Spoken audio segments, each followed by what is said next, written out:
현지 시간 5일, 대만에선 한국을 이겼다는 소식이 다수의 언론을 통해 들려오고 있습니다. 특히 대만 정부에서 공식적으로 대한민국을 꼭 집어 한국은 이제 대만보다 못한 국가다라는 소식을 전하고 있습니다. 그런데 이런 대만의 한국을 이겼다는 소식에 왜 이들이 한국을 유독 언급하는지 섬 중국인들의 생각이 궁금합니다. 물론 대부분의 한국 사람들은 대만이라는 섬 중국인들의 GDP가 한국보다 높든 낮든 별로 신경을 안 씁니다만, 대만에서는 총통부터 한국을 이겼다는 취지의 이야기를 전개한 것으로 확인되고 있습니다. 그런데 내부를 들춰보니 오히려 한국과 다른 면이 많고 전혀 이긴 게 아니라는 분석이 나오고 있습니다. 또한 미국은 이러한 대만의 움직임에 대해서 경계하며 대만과 중국의 양상에 부정적인 입장을 보인다는 분석도 나오고 있습니다. 현재 대만이 한국을 언급하는 이유와 미국이 대만과의 계약을 취소했다는 소식에 대해 자세하게 전해드리겠습니다.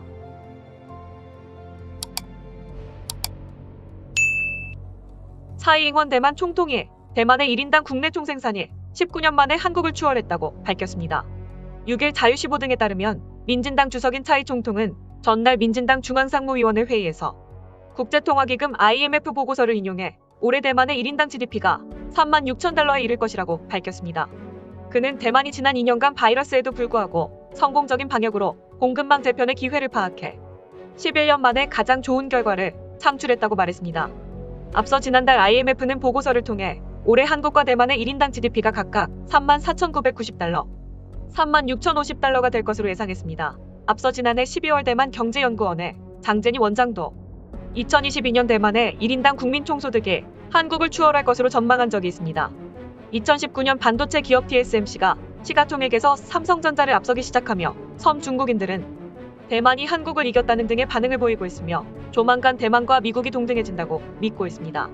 이처럼 최근 대만은 글로벌 공급망인 반도체에 대한 수요가 폭발적으로 증가하며 수출이 급증하게 되면서 19년 만에 한국을 이겨낸 것에 대해서 스스로 만족하고 있으며 자랑스럽게 생각하는 것으로 보입니다.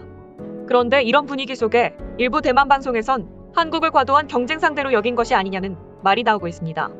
대만에서 한국을 이겨낸 원인은 바이러스 방역 시스템을 꼽고 있다는 정황이 나오고 있습니다. 특히 대만의 차이잉원 총통이 방역을 잘했고 그것이 곧 경제 성장력의 원동력이 되었으며, 대만 방송은 수차례 한국의 방역은 대만과 비교할 수 없을 정도로 엉망이라는 점을 알 수 있다고 지적했습니다. 한국은 중국의 속국이라 중국의 눈치를 보는 한심한 나라여서 중국인들의 입국을 받아들이는 모습이 보였고, 그 결과가 바로 방역에서 실패했고 각종 수치에서 대만보다 감염자와 사망자가 훨씬 많았다는 것입니다. 반면 대만은 중국인 입국에 대해 철저하게 금지시켰고 이로 인해 방역을 성공했다는 의견을 제시했습니다. 대만의 현지 언론들은 방역에 있어서 한국과 대만을 비교하는 건 수치다, 대만이 무조건 이겼다고 했으며, 이러한 방역이 바탕이 되어 결국 대만이 한국을 이긴 것은 당연한 것이고 늘상 있는 일이라고 이야기했습니다. 20년 전에는 한국이 대만 발밑에 있었다라며 굉장히 도발적인 언행까지 곁들이며 한국을 혐오하고 있습니다.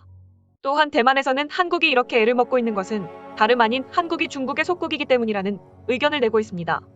한국에서 지나치게 중국에 몰두하고 중국의 속국이 되길 자처하니 결국 미국 등이 외면했다는 이야기를 하고 있습니다.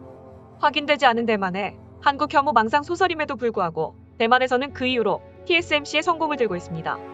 중국의 속국인 소국 한국은 친중 정책을 펴서 한국의 회사들은 갈수록 글로벌 점유율이 하락하고 있는 모습을 보이지만, 대만은 2016년부터 중국과 등을 졌고 반중 정책을 펴니 미국과 일본, 유럽 등이 와서 반도체를 맡기고 결과적으로 대만이 성공하는 계기가 되었다는 섬 주민들의 망상을 얘기하고 있는 것입니다. 그러면서도 대만에서는 다만 한국과 우호적인 분위기를 이어가야 한국의 군대를 써먹는다는 이야기가 나오고 있는데, 그에 대해서는 최근 러시아 전쟁이 이어지면서 한국을 이용해 먹어야 한다는 일이 있다고 전하고 있습니다. 앞서 경제방송에서는 한국을 비판하며 중국의 속국이라는 등 방역이 대만에 비해 엉망이라는 말을 이어갔습니다만, 최근 대만의 한 군사 방송에서는 한국의 육군을 치켜세우며 대만에 반드시 파견될 병력으로 보고 있습니다.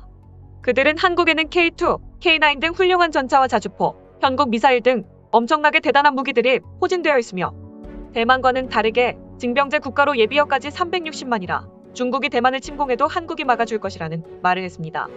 그러면서 아무래도 한국은 대만 전쟁 시에 육군을 지원할 것으로 관측된다는 멘트를 전했습니다.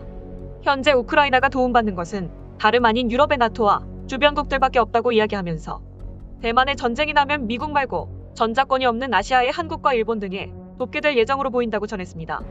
대만은 미군에게 전자권이 있어서 한국은 어쩔 수 없이 따라오게 돼 있다는 멘트까지 전하고 있으며, 유럽처럼 동아시아의 다양한 국가가 대만이라는 섬을 도울 거라 생각하지만 현실은 거리가 멀 수 있습니다. 또한 앞서 이러한 모든 내용에 대해서 국내에서는 물론 미국에서까지도 반발하는 내용이 나오고 있습니다. 한국은 무역 규모에서 전 세계 10위권 국가이고 경쟁하는 국가들도 말 그대로 자원 부국들과 경쟁하고 있습니다. 아무것도 나지 않는 땅에서 인적 자원으로 무역 규모를 세계 10위권으로 가져간 나라는 거의 없으며 게다가 국토에서 전쟁이 난 개발도상국으로는 선진국 진입은 한국이 유일한 국가입니다. 그리고 한국은 기간 산업 자체와 제조업 등의 발달 양상이 대만과 규모 자체가 다른 국가입니다. 자동차 조선, 화학절강 등 산업 전 분야에서 한국과 대만은 비교 자체가 어려운 규모를 선보이고 있으며 대만이 한국에 도움받길 원하는 군사무기 수출도 전 세계 10위권에 진입한 상황이기도 합니다. 군사 분야의 발달은 자주국방과 전쟁 억지력을 강화하며 전 세계 5위에 자리하고 있습니다. 또한 방역이 엉망이라는데 미국에서는 최초로 한국을 바이러스 풍토병 전환국으로 예상하면서 전 세계에서 가장 효율적으로 방역을 해온 국가로 인정해주는 케이스로 한국을 꼽고 있습니다. 물론 대만의 반도체 선전은 한국에서도 인정하고 한국도 삼성 등이 어닝 서프라이즈를 기록 중이라 이번 바이러스에서 가장 득을 본 섬이기 때문에 그러한 자부심을 이해하기는 합니다만 한국에 대한 지나친 경쟁심 혹은 열등감으로 인해 과도한 해석은 금물이라는 것입니다. 한편 이러한 대만 반도체 매출에 대해서 정작 대만이 얘기하는 것이 정반대로 밝혀지고 있으며 미국에서조차 대만의 움직임을 주시하고 대만을 경계하는 요주의 상대로 본다는 말이 나오는데요. 대만이 자랑하는 GDP 성장 중 반도체 매출에서 중국이 차지하는 비율이 매우 크다는 것인데 대만의 반도체 수출 비중에서 무려 49%를 중국이 차지하면서 역대 최고치를 기록했다는 것입니다.